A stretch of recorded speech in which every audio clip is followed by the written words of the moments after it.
Hello, everyone. My name is Julianne Meyer. I am the host of Own Your Wellness, and I'm excited today because we have an amazing guest, Thomas White, who is I'm going to let him tell about himself, but I know he's got some interesting stuff to share with us, and he's got an amazing business he's helping people walk through their addiction a little bit easier, which, as you guys know, is something that's near and dear to my heart. So without further ado, let's bring Mr. Thomas on. Mr. Thomas White, welcome to the show. How are you today? Hi, Julianne. It's so good to see you. It's good to see you too.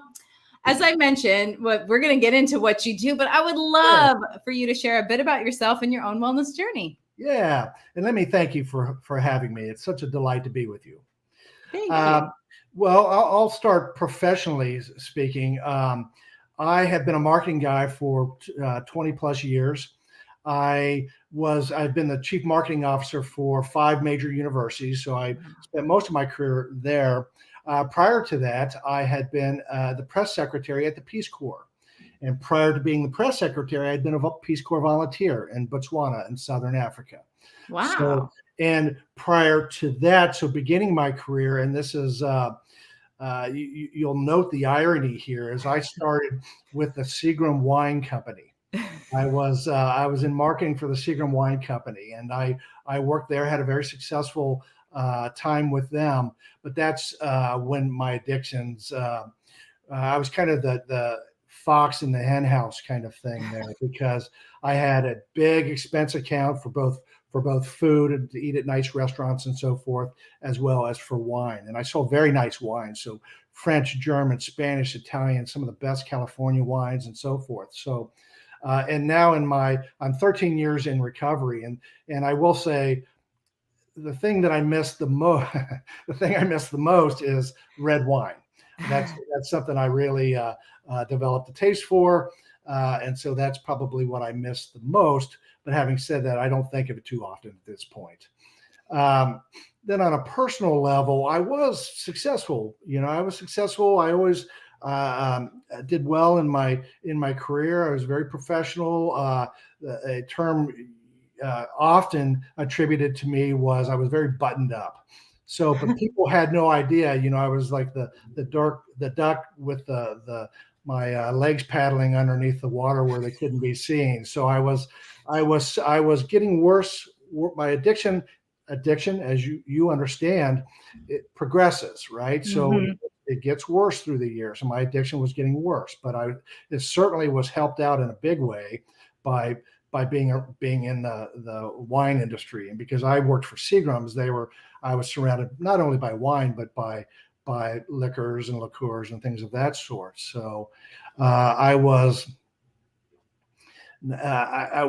in the best place for someone really developing his alcoholism, and I call him, I am an alcoholic and an addict, because while I had the biggest problems with alcohol because they are the most readily available, most acceptable, but my addictions went well beyond that to other drugs and things like that. So I come to the business that I'm now in with a great deal of empathy and firsthand intimate knowledge of what it's like to be an active alcoholic and addict.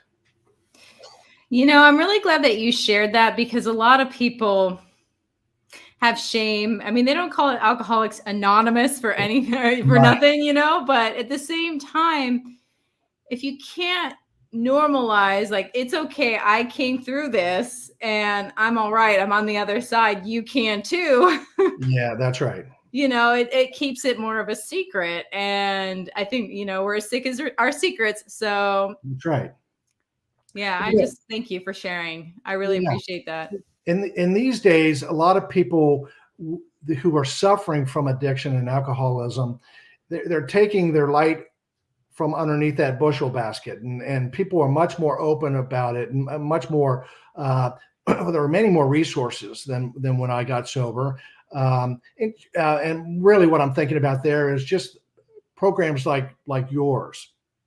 People can hear about this. They can hear from you and your experience with this, and how you came through this, the other side of this, and how I came through the other side of this. So it's one of those things where if I can do it, anybody can do it type of thing. I don't mean that from any way other than I was a bad alcoholic. There at the end of my drinking, I would wake myself up out of my sleep so I could get up and drink more. Oh, So wow. I had it bad, and as many do. And when I got sober, I white knuckled it like so many other people do. So And that's tough and dangerous too, actually, because the withdrawals, you can actually hurt yourself. But that's right. That's right. I went to rehab, and so I went to rehab of a very good rehab facility in Palm Beach, Florida, and there were several down there. I think it's a very good AA and recovery community in Florida in that area. And I relapsed probably 4 to 5 times in the year following my rehab. And while that could have been understandably very alarming, what I was realizing very honestly with myself is I was learning how to put 3 or 4 days together of not drinking, a few weeks, a few months after that. And so I was starting to get it. I was starting to find my feet on that. Some people do go into rehab and they relapse. To those people, I would say, don't hang in there. Don't give up, because they, like I did, probably are learning to put some time together. And at this point, I'm 13 years sober. I don't think about it often. It's a way of life, not drinking. And as you've probably heard in the rooms of AA, people say if you had an allergy to shrimp, you would just avoid shrimp, right? Exactly. It wouldn't be a big deal. And that's kind of how I have to look at alcohol. I have an allergy to alcohol and other addictive substances, but so I have to. It's just not something I can do. I'm with you on that one. I mean, I even think about it like almost because I love beets, but beets don't love me. And beets are technically a healthy food. Sure. I don't eat them anymore because they don't agree with me. Well, doesn't matter. I feel bad for you, because at this point I would miss beets more than I would alcohol. So. Exactly. It's funny how things change for us. But as you and I were talking too, I worked in a rehab, or two different rehabs, for 6 years altogether, and more often than not, people relapse. So it tends to be more usual than unusual. Yeah, I think so too. It seems to be like a unicorn that does it one time. Right. Yeah, that's right. But it is possible. I'm that unicorn. So, it is possible. It's not, I hate to say, relapse needs to be a part of your journey. However, I don't want to demonize when it does happen, because you're not alone. Yes. It's sometimes a part of that person's process to being sober and, consecutively. So, I mean, it takes what it takes, and there's no shame. Right. Well, I used to live in Washington, D.C., and when I was in D.C., there was a television commercial that ran that I liked, and it was about bowling and a local bowling alley. And the tagline was, "When is the last time somebody cheered for you?" And I always loved that, and I always compare it to the rooms of AA, because when you're in there, the newcomer first is everybody's focus, because they know that those people are the most tenuous. Those people remain the most at risk. But in the rooms of AA, and AA sometimes gets misaligned, I think. But you go into a room of AA and everybody is cheering for you, because they want you to succeed, because our own sobriety is tied to the success of others. That's what we do in those rooms. And that's what we do as addicts and alcoholics that are in recovery. We try to help other people get beyond their own active addictions. Can I add one more personal note? Absolutely. I have 2 sons, Dan and Ian. They're ages 23 and 21. Dan helped co-found Exact Nature with me, and Dan has suffered from addiction issues. So he and I run this company together, um, along with Olivia Parker, our very capable director of marketing, who is my niece. So this is a Oh, family wow. business. But my sons um, are adopted. They're adopted from Eastern Europe, from a country that has been more in the news recently because of Ukraine, and the country is Moldova. And so Okay. I have some attachment. I have lots of attachments to Moldova, and I have some attachments to Ukraine as well, because the facilitators that helped us uh, adopt both children are from Ukraine. So, um, on that note, I just wanted to let you know that I've got adopted sons, one who suffers from addiction, and there is some tie to Eastern Europe and the problems in Ukraine at this level, at this stage. Well, that's interesting that because I was assuming it was a child with the same genes because for the both of you, that's Right. kind of normal. That's right. That's fascinating. Then again, we do tend to mimic what we see. Well, So, they true. No disagreement there. But they didn't see me drink too much, because oh, that's good. by the time they came of age, I had quit, and so they didn't see me much in active addiction. So fortunately for that, in that regard, and That's good. when we were adopting, one of the pluses in the positive column was I didn't think I would pass on my addiction genes, but Hmm. it didn't. It's everywhere. So Well, the beautiful thing is you were able to help in a way that a parent that doesn't have an addiction issue, doesn't understand. So, that's right. you were there in that way. And so, it's funny how the universe helps us out, whether Yeah, it's kind of yeah, like, was all this on purpose? that's right. That's right. And Synchronicity. I never really understood that term grateful alcoholic. It used to like nails on a chalkboard until I finally realized that, because of having addiction issues, it really, at least for me, I can only speak for myself, you know, being forced to actually look at my own stuff and being forced to learn how to cope with life in healthier Yeah, ways that I never would have learned otherwise, or maybe yeah, eventually, but that was just kind of like a crash course. Like I need to know this now, otherwise I'm going to die. So yes, so yeah, yes. I understand that term. That's right. And my son Dan, is in recovery now. What's and we had sent his mother and I had sent him to these wilderness camps because he Mhm. was a young teenager at the time and suffering from some of these issues. And so he went to 3 different wilderness camps. I'm talking about this because I have his permission to talk about this. Okay. So, um, and it certainly did him good. I mean, he was starting to get sober and so on. But what really changed him more than anything is 4 years ago now, a little bit more than that, almost five. Well, in June it'll be 5 years.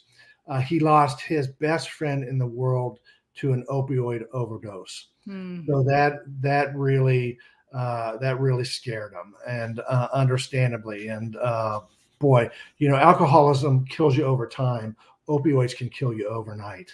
Literally, yeah. Yeah, It's a scary thing, and sure I is. just want to mention this for people who have family members with addiction issues is thank goodness your son reacted that way, but Yes, somebody else might take it as an excuse to use. that's right. It Yes, doesn't make sense because it's the brain that's affected by this disease. So yeah.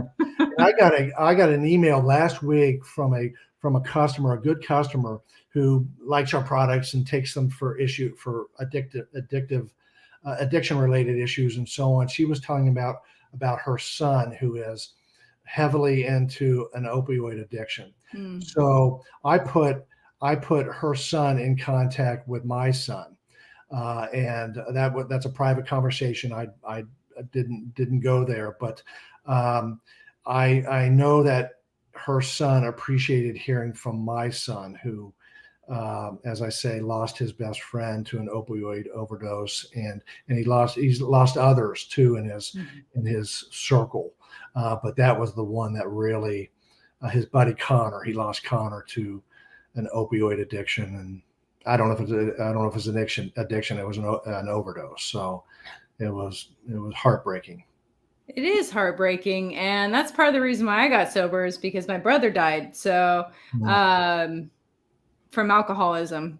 And it was one of those, he just turned 45, so he was still a baby. Boy. Sure. And my last conversation with him was, I'm not going to watch you kill yourself. Meanwhile, I'm drinking. I was telling him how what a sinner he is. Yeah. The irony is not lost on me. Right. But yeah, that was one of our last conversations, basically. And then he ended up dying. He had a heart attack. So. Oh boy. Yeah, and it was alcohol related. So it was just one of those things where you never know. I thought it would get him, but I didn't think it would be like 2 weeks later. So. Right. Oh boy, I'm so sorry for your loss. Yeah, that one was tough. And as you know, there are very few among us that alcoholism and addiction doesn't touch very directly. Exactly. Whether it's a loved one, a parent, a sibling, a child, or a friend, it touches us all. There are more than 15 million active addicts and alcoholics in the country now. And my heart goes out to those people. And that's really why I'm in the business that I'm in. And that's what we're going to talk about. Tell us about this business, because it's interesting. And I would love for you to share how you help people like us. Yeah. Well, my business is CBD, and CBD directly related to addiction and alcoholism. CBD has can help in many ways. And that's why I love talking to your audience, because addicts or not, the CBD brings a lot of benefits to all of us. But my interest was CBD for addiction. And I didn't go into it saying I knew it worked or anything like that. But I used to live in Reno, Nevada, and my next door neighbors run a company called PNX Botanicals. And PNX Botanicals was the very first licensed supplier of CBD in the state of Nevada. So my idea, and so with them, I talked about, we talked a lot about depression, anxiety, stress, mood-related issues, and how CBD can help with that. And that's that is one of the leading reasons people take CBD, are for those reasons. So I knew a bit about that. I knew that it could help with sleep. I didn't know a lot about how it could help or not with addiction. And so they certainly piqued my interest. And when I talked to them about addiction, in fact, they did not know that I was actively in addiction recovery.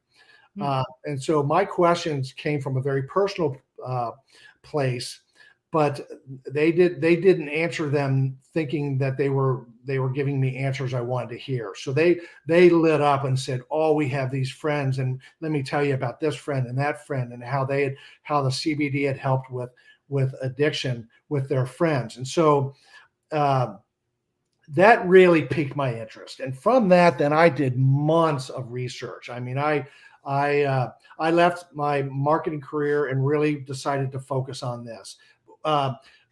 Before I did that, I was really convinced that it could help. But I did months of research about CBD in service to people with, and it's not always just addiction. It's some people that are just over drinking, or want to be sober curious, or are sober curious and just want to cut down on their intake. So I looked at it from all those standpoints, and really after exhaustive research, I decided that it really has a lot of potential. So I co-founded this company called exactnature.com with my son, Dan, who I spoke of earlier.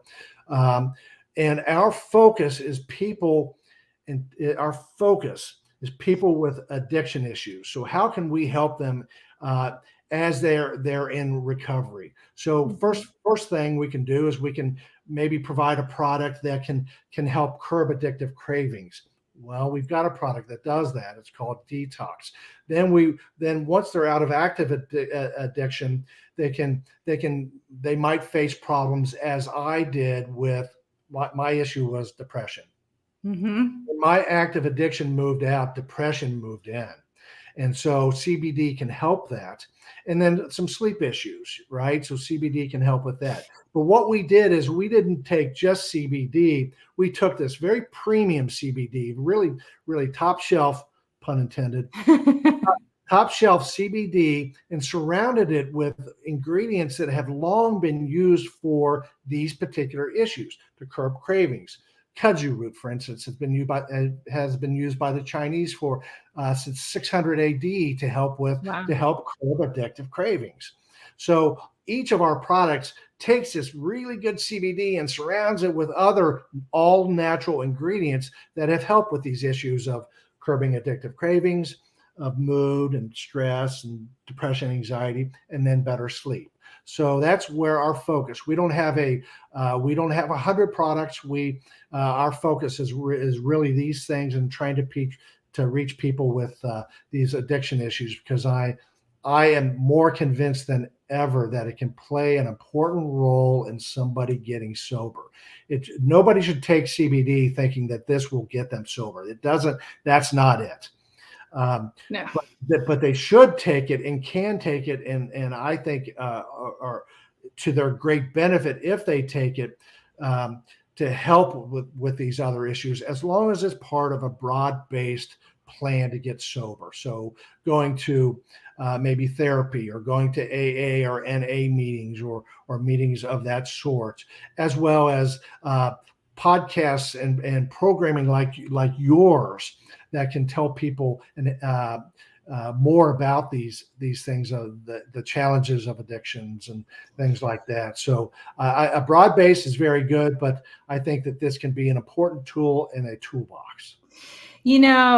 I like the idea of, because you'd mentioned something earlier about white knuckling it, and right. That's one way to get sober, but you don't have to. Yeah. It doesn't have to be. I mean, it's already hard enough as it is. You don't need to, make it any harder. Why not help yourself a little bit, walk through those steps, because it is not fun. I don't care. And then the other thing that I was thinking about that you said the depression walked in, and I'm wondering if it was there before and now you noticed it because you weren't self-medicating. I've asked myself that question, and I don't have the answer. Me either. Chicken and the egg. I don't know. Yeah, I don't have the answer. I think that some of it was probably there for sure. And yes, I just self-medicated and so on. But I didn't need any other reasons to self-medicate. I had plenty of reasons. I never felt the depression then. Mm-hmm. That's not to say it wasn't there, because I think you're right. I think it was there. But boy, take out the drinking, and all of a sudden that becomes front and center. And so now I treat it, and I took prescription medication for it for 10 years. Mm-hmm. And it worked until it didn't. Exactly. And then you have to go through this period of trial and error. And I just got impatient with it. And I just decided I'm not taking it anymore. And so I have been treating my depression with CBD and our products, which have CBD and ashwagandha and some other things in them that can help as well. But I've been taking it solely for my depression now for 3 years.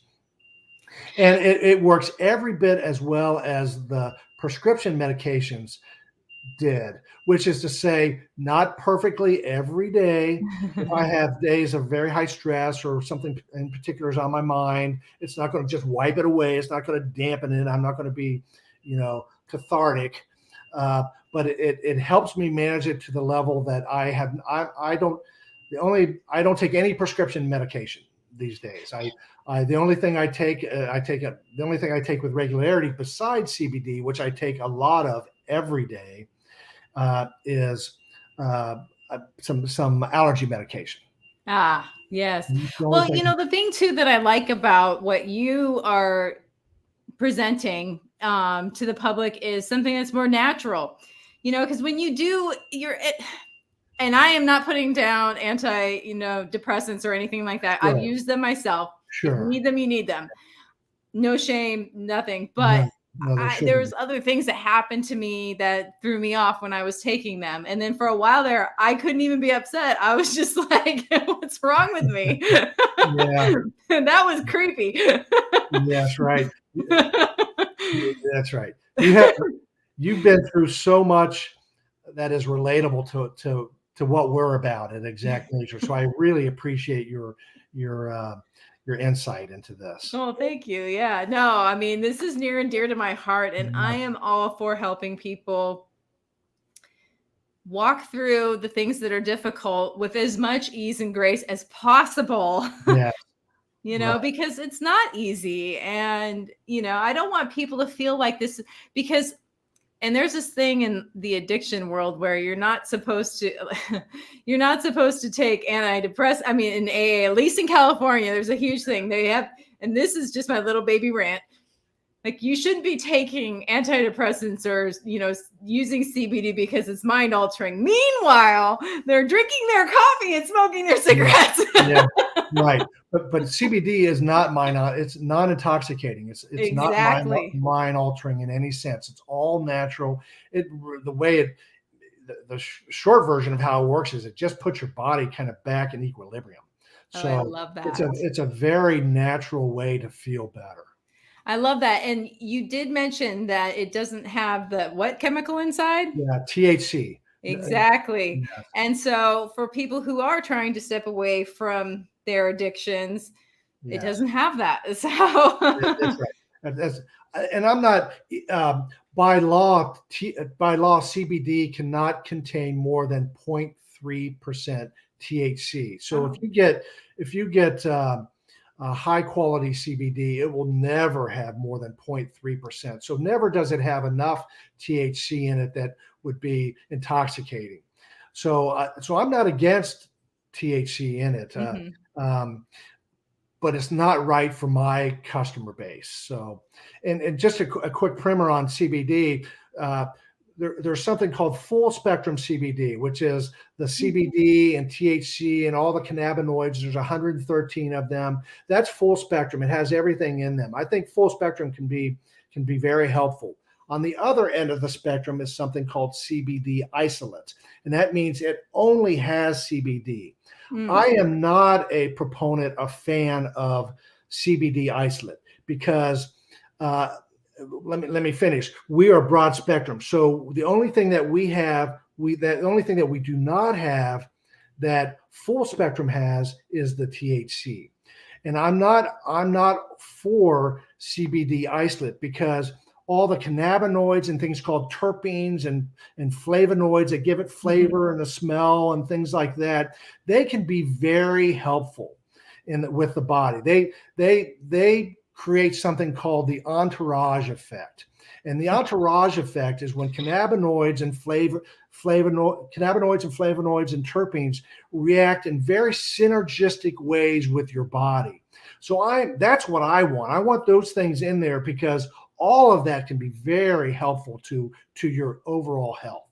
That's one reason CBD is so great, is because the CBD is helpful, but all those other things that that come with it can be very helpful. So I'm not against THC in CBD because it's in small amounts, but it's not for my audience.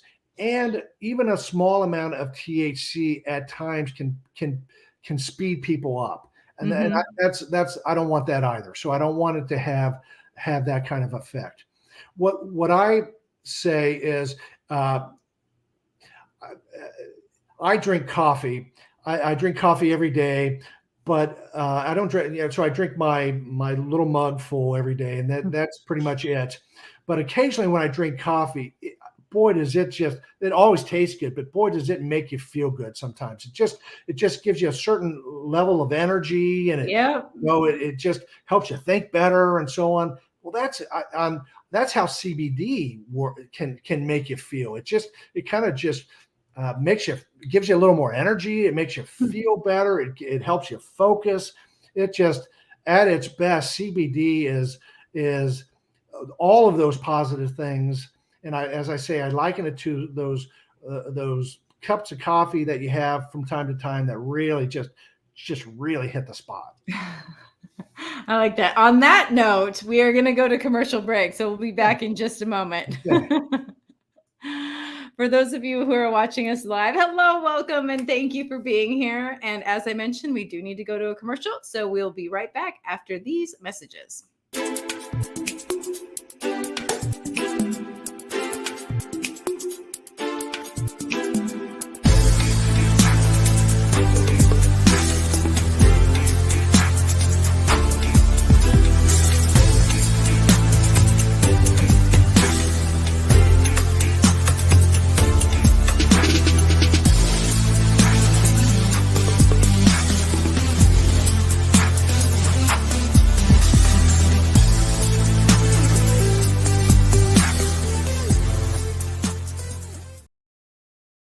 Are you someone who is struggling to move forward because you suffered a loss? Maybe you're even finding it difficult to complete the most basic tasks. Are you looking for a way to start enjoying life again without feeling guilty or the resistance to do so? Spiritual life coach Sarah Stockham saw a need for people who haven't learned how to grieve without putting their entire lives on pause. And so she created a program that solves this issue called Choosing Life Right Now. This program is simple and you can do it on your own. If you are ready to learn how to feel your grief while still being able to smile, to honor the sacredness of what took place as a loss, and yet still continue to live with joy, and if you'd like to take care of your whole being with grace and love, then I'd like to invite you to experience her new program called Choosing Life Right Now. Sarah is currently offering her program for the promotional price of $77, but it won't stay at this price for long. To learn more, check out her website. The address is on the screen.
Welcome back, everyone. If you're just joining us now, my name is Julianne Meyer, and I am the host. And today's special guest is Thomas White. Let's bring him back.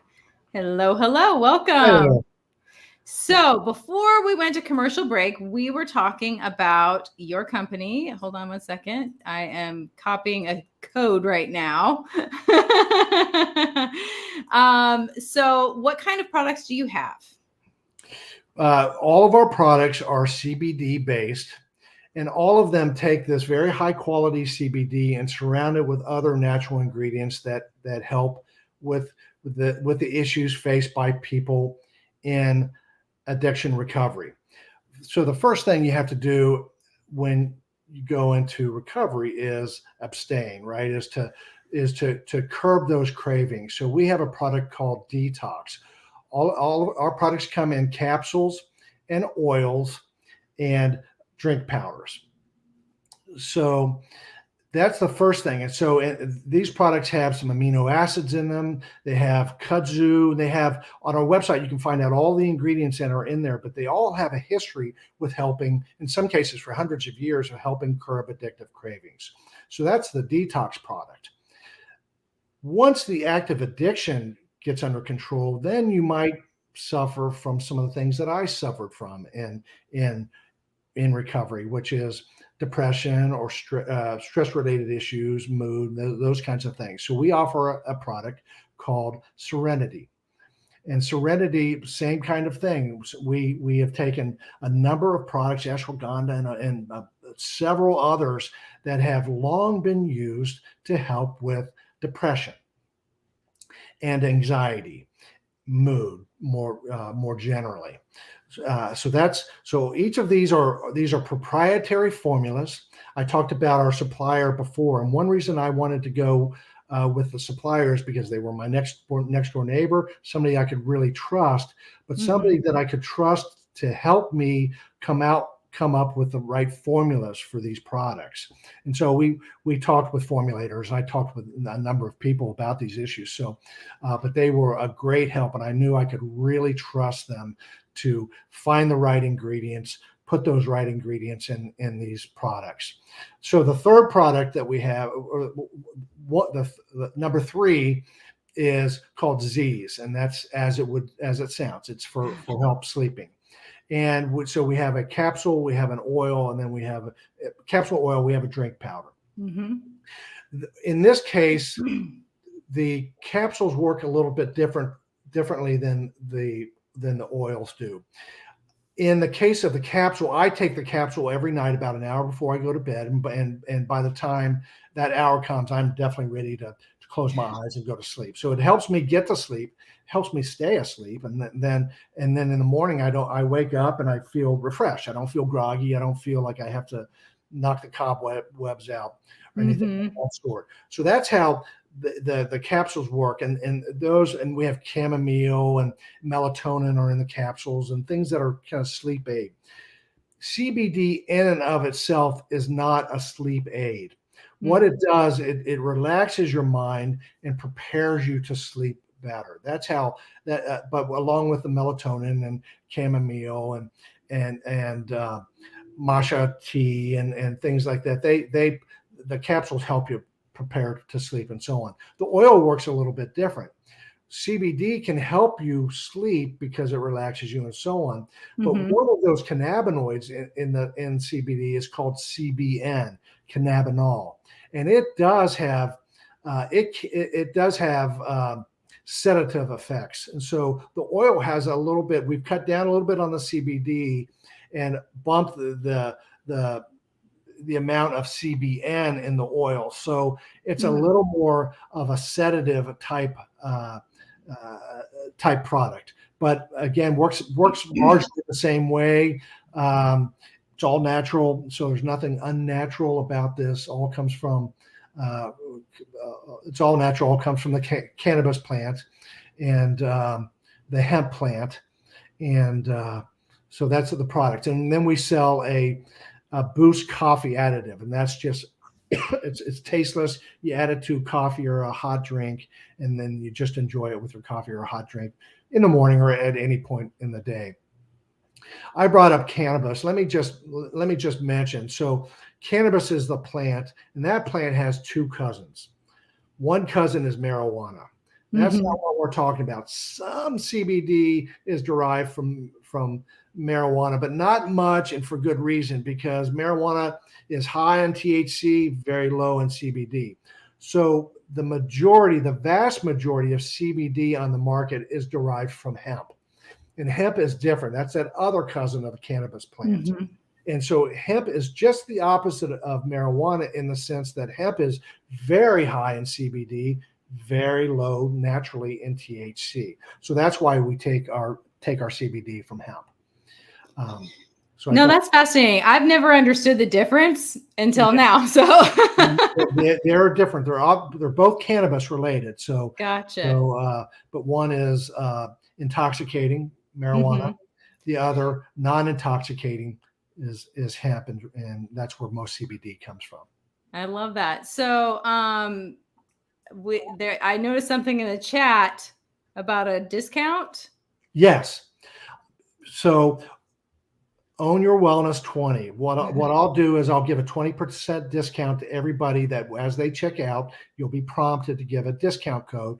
Do OYW 20, and then they'll get a discount on their order. That's amazing. Thank you so much. We really appreciate that. Yeah, my pleasure. I love that you're helping people that, a lot of, or I should say society tends to want to just throw away. And, I was talking with one of my clients the other day, and we were talking about how absolutely intelligent addicts are. And don't get enough credit, because if you think about how they have to think about how they're going to get it, and it's just like the way Yeah. their brain works, it's absolutely impressive. Right. Right. So instead of using your skill set for your addiction, you're using it now to help people. Yeah. So Right. I like that. I appreciate that. Instead of carving out every part of my day to figure out how I was going to get intoxicated, Exactly. and then being intoxicated, and you hear this often among people in recovery, is like you find a lot more time in your day. All of a sudden, yes. Yes. Now, I also wanted to pop up your email as well, so people could reach out to you directly, correct? Yes. Yes. So, I encourage that. I, I'm very gratified by the business. You know, the business we've sold in all 50 states, and we've been in business just over a year. So we've already sold in every 50 states, every state, all 50 states.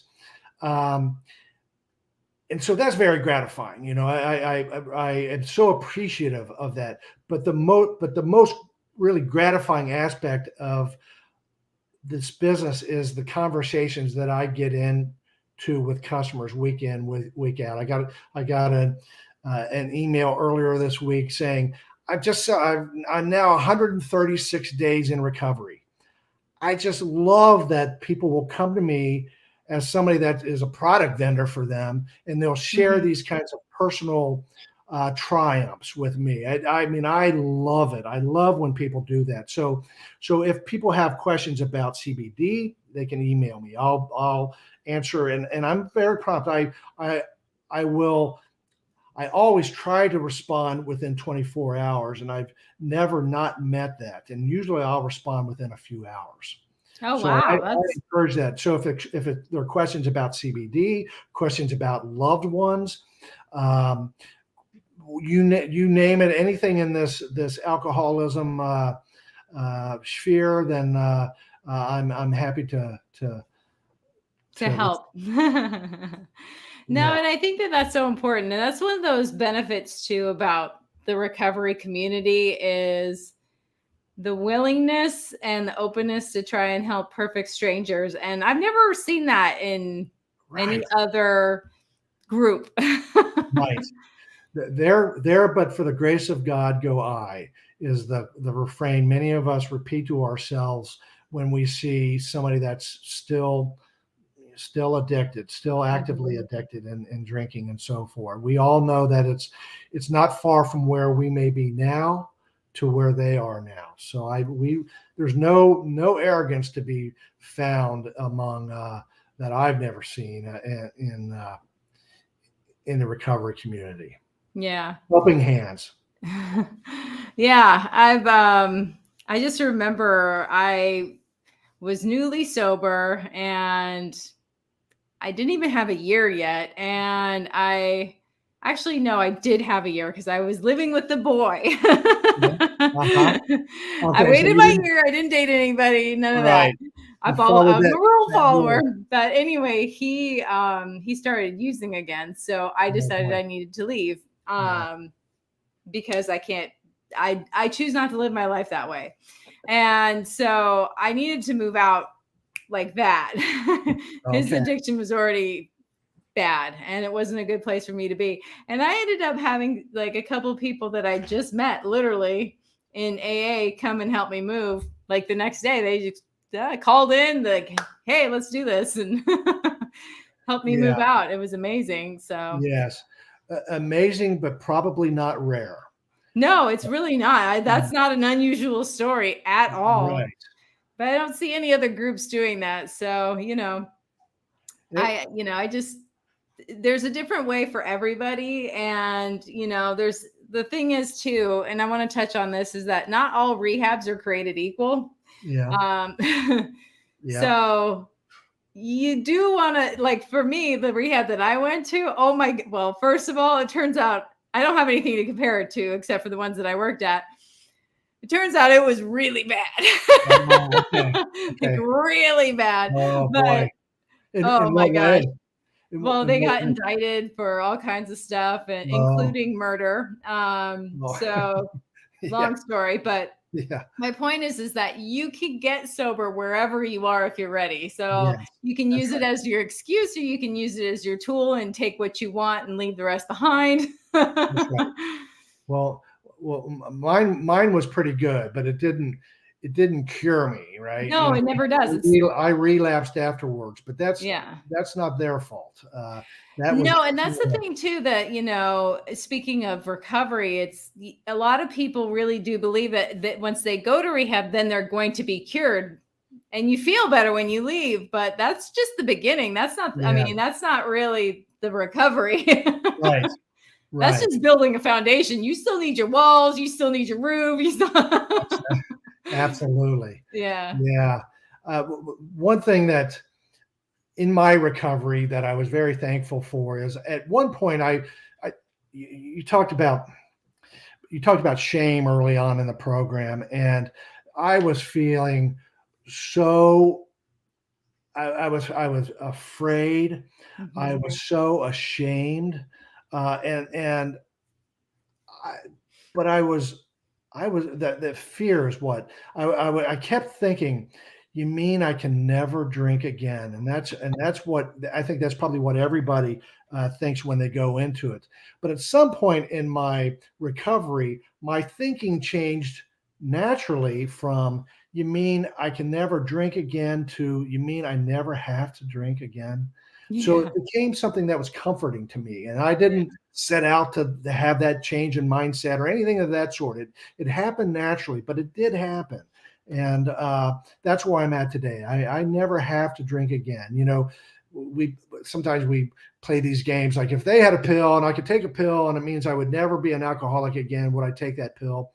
you know, I don't think I would, but back to that glass of red wine I'm missing, but I Mhm. don't think I would. I think I've life is very good now. And Yeah. another thing I ask myself is, on a personal note, I have been a very active cyclist and a mountain biker for years. I mean, that's what I did, and a lot of times I would do it under the influence, Mm. and I'm a huge music buff. I have been listening to music, live music. I played the drums for best part of my life.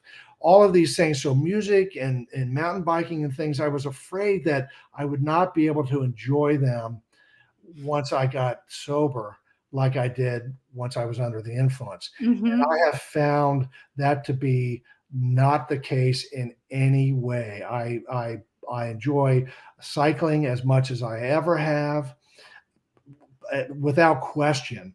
And live music, I still hear live music all the time, twice, 3 times in the last 9 days. Oh, And so I can wow. still go out and hear music and not be tempted.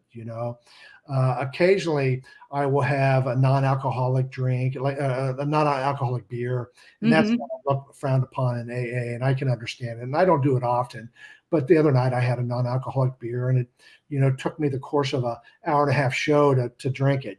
So it doesn't affect you like an alcoholic drink would. So I just want to stick that in there because people think that life as they know it It's over. will forever change and right, it will be forever awful. Yeah. That is not the case. No. You won't hear that from the people in the rooms of AA either. People No, and there one literally, more thing, yeah, one more thing that I think is really important to mention too is, and I always equate this to, you mentioned that like the glass of wine.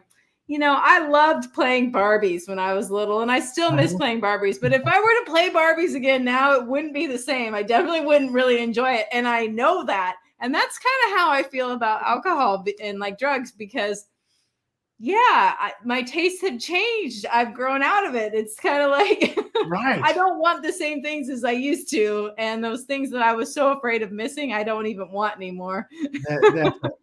Good point. Well said. But Yeah. anyway, we only have about 5 minutes left.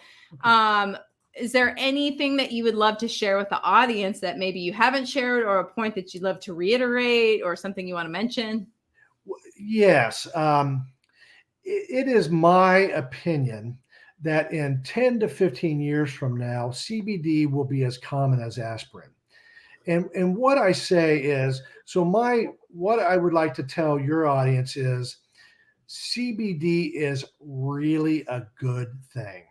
So I sell CBD to help people with addiction issues, right? And in the course of well over a year now, we've had one person ask for their money back. And so the products are good and they are helping people. And I can tell by the products that they're ordering that Detox oils and capsules are our best seller. So I know people are taking these to help curb addictive craving. Do I think that this has curbed the addictive craving of everybody that has taken this product?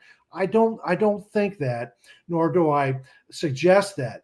But what I can say with some confidence is that there is no downside. So everybody that has taken these products will have experienced some positive results from taking this CBD. They're going to be they're just going to feel better.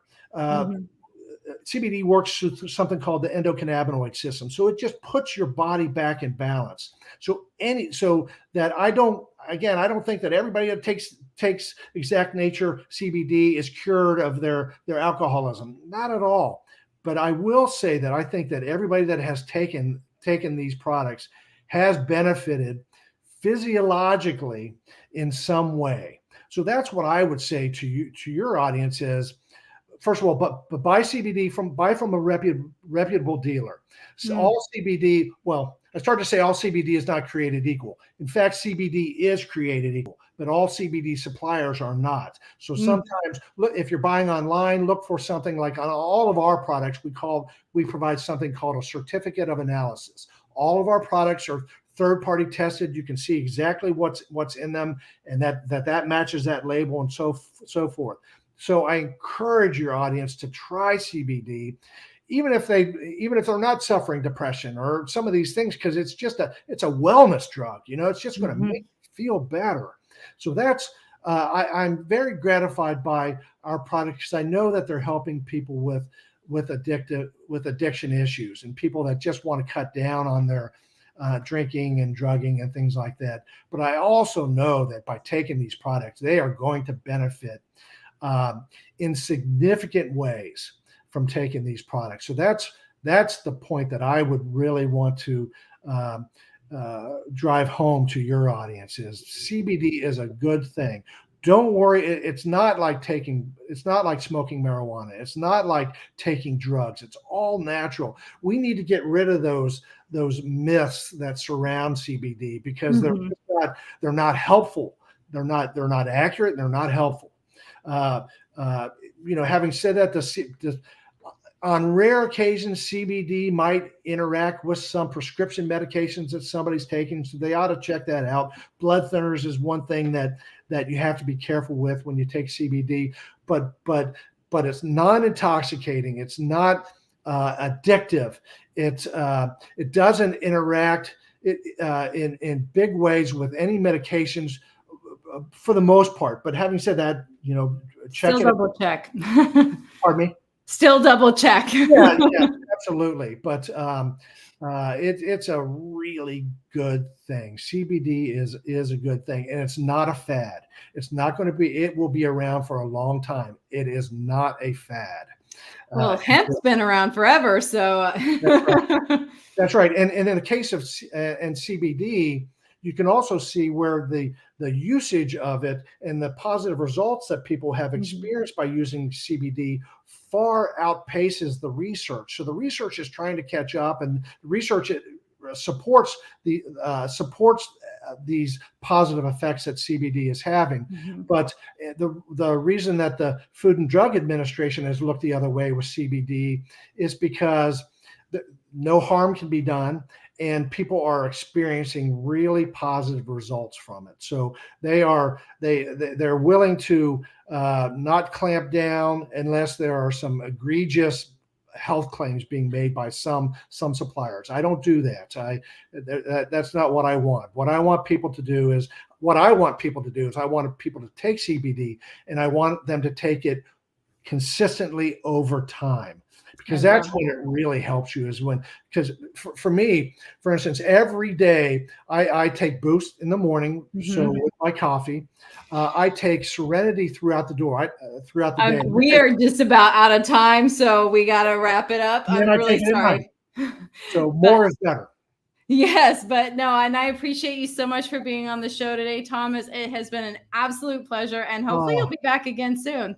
The pleasure is all mine. And Julianne, thank you for the good that you're doing. And thank you so much. And we'll have a great night, everyone. All right. Thank you.